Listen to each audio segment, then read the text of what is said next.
So, I want to say something in this third episode on the ancestors about the ancestral inheritance more broadly and literally, if you like, as well as non literally, in terms of what you might call the fairies. So, firstly, the wider cultural inheritance that we have, that is also the ancestors. It's the gifts, all the gifts from the past that come down to us. And just as, the ancestors in the more particular family sense has been disrupted by the idea that after death there's an extinction. Yeah. The ancestors, they're no longer with us because of that. There's also been a disruption in that wider cultural inheritance, in that the wider tradition, the wider mythology has also broken down.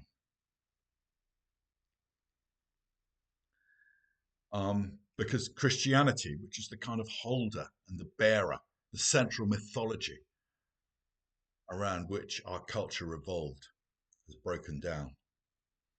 As the poet Yeats wrote in 1919, turning and turning in a widening gyre, the falcon can no longer hear the falconer. The centre cannot hold. Things fall apart. Mere anarchy is loosed upon the world. And so it continues. It's a great prophetic poem, but it talks about that falling apart. They just had the First World War. Maybe that was some kind of product of it. Communism, the replacement religion, if you like, was on the rise. And so, in many ways, we're rejecting our past. It's as if we're free, but also rootless.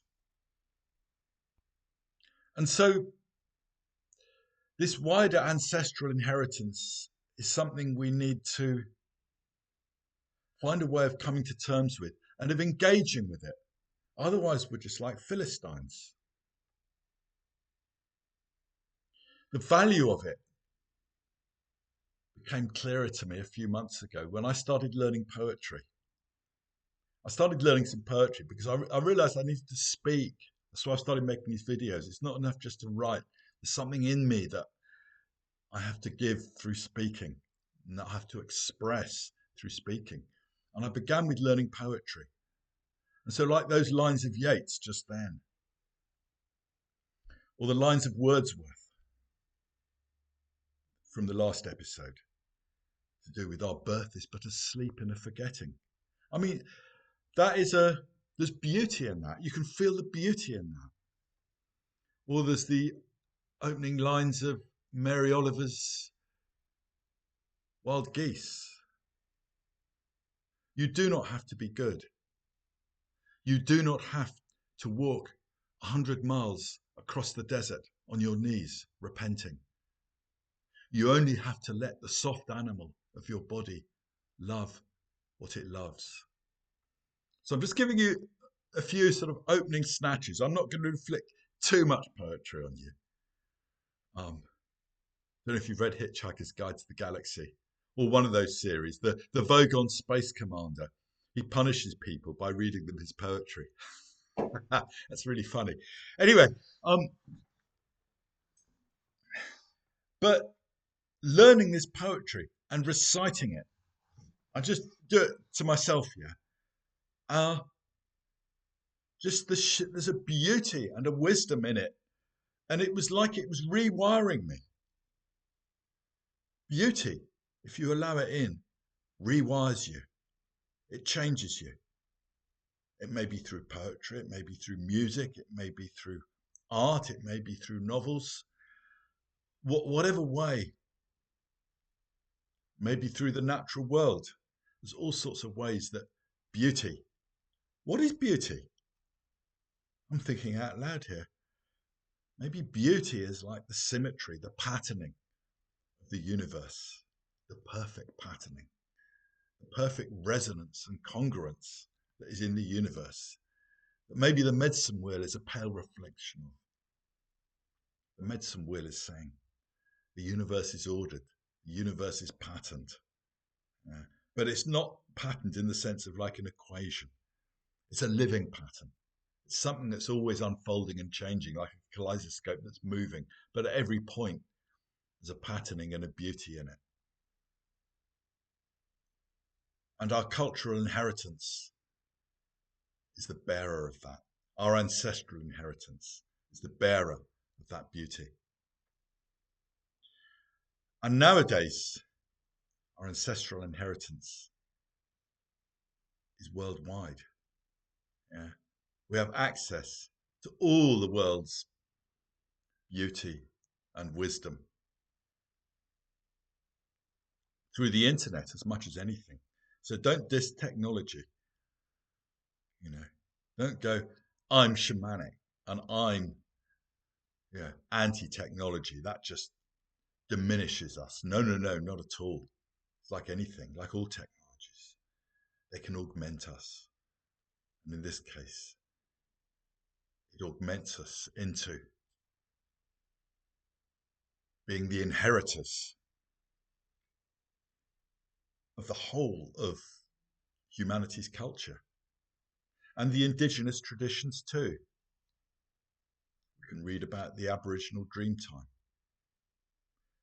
We can read the sayings of these Native American wise people. We can be inspired by the dancing and the connection to the spirits, the Mongolian and Siberian shamans. We're the inheritors of all of this. And it's natural for people to do that.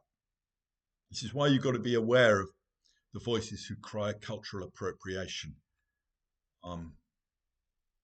which is essentially a political point. Because humans have always taken from other traditions. It's our nature. We're creative. We're open. So this is the ancestral inheritance in the wider sense. So educate yourself. Don't just approach shamanism in a narrow way. Don't approach anything in a narrow way. I've heard it said, amongst astrologers, they can just focus maybe on learning astrology. It's like, no, you need to read the whole culture and set it in the context of your whole culture. And it's the same with shamanism. Read the great novelists. That's what I love to do. I read novels more than anything. I don't read about shamanism. I do certain books. Yeah? But I love to read novels because they're stories and they're insights into characters. And so we need to set our shamanism within this great cultural inheritance we have, for which, as I said at the beginning, there's been a disruption. And in many ways, we're rejecting it. And in some ways, we need to reject it because there was a dogmatism and a tyranny within it, within the Christian tradition. It had become a rigid religion. There were reasons it fell apart. It doesn't mean it hasn't got value in it. There's profound teachings in there. But it always had its limitations. It always had an issue with nature, putting humans above nature, seeing heaven, which is somewhere else, as being where you really want to get to, in this realm as a place of the devil, the creation of the devil. So there were issues in there which were anti-shamanic, if you like, anti-indigenous. Indigeneity, if you like, is our biggest inheritance, our biggest ancestral inheritance.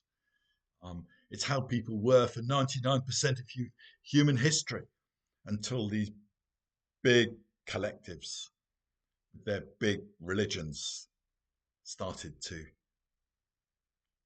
happen, started to be created as a way of, if you like, of holding those collectives together. But they became rigid and in many ways didn't serve us. And so eventually they fall apart. So we have this Just as with the family, we have an inheritance to grapple with, so do we have this wider cultural inheritance to grapple with. But don't throw the baby out with the bathwater.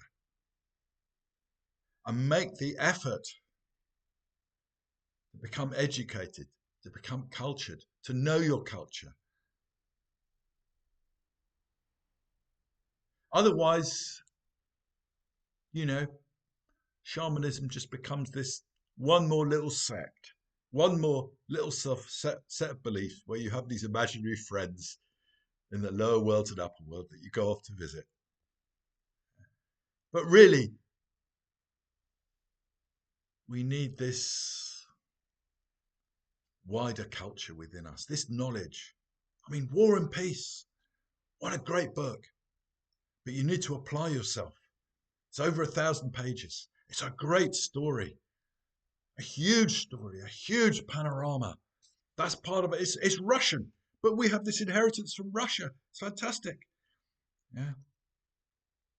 Or from Iceland, Independent People by Halldór Laxness.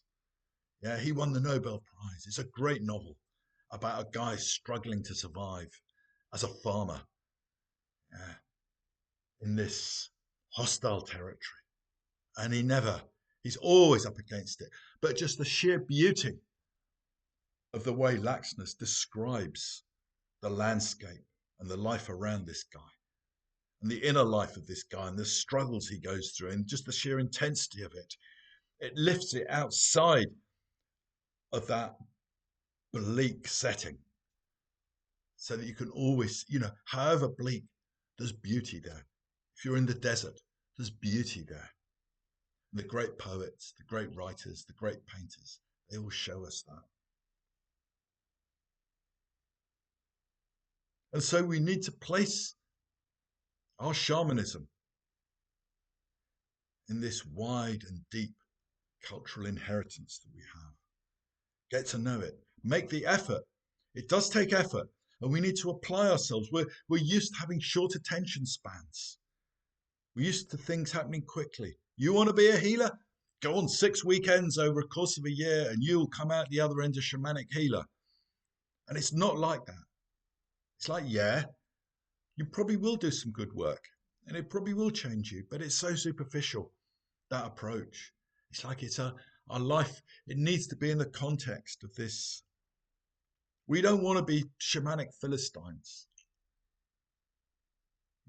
Any shaman in a traditional setting, let's put it this way, he'd have known the stories. This guy used to come and stay with me, traditionally trained Chippewa Cree guy. He knew all the stories. He probably knew 100 of them. He knew them in detail. He'd been trained in them.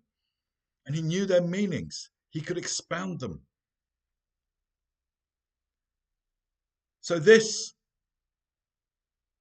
is the meaning of our ancestral inheritance in a broader kind of way. It's a challenge to us to get to know it because there's depth and there's people far wiser than we will probably ever be. Yeah. In our past, in Europe, and all over the world. And maybe school puts us off because we're forced to, study Shakespeare in our teens. And for most of us, that's not going to mean anything. It's beyond us. Shakespeare's even beyond me now. I have to struggle with the language. Yeah.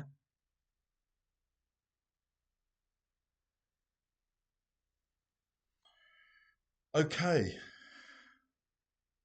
Maybe that's that one dealt with. So steep yourself in the best of our culture, both what's happening now and what there is from the past. Place your shamanism in that context. And it will help universalize it. Because that's what the great artists do. They take you out of your immediate culture into something universal.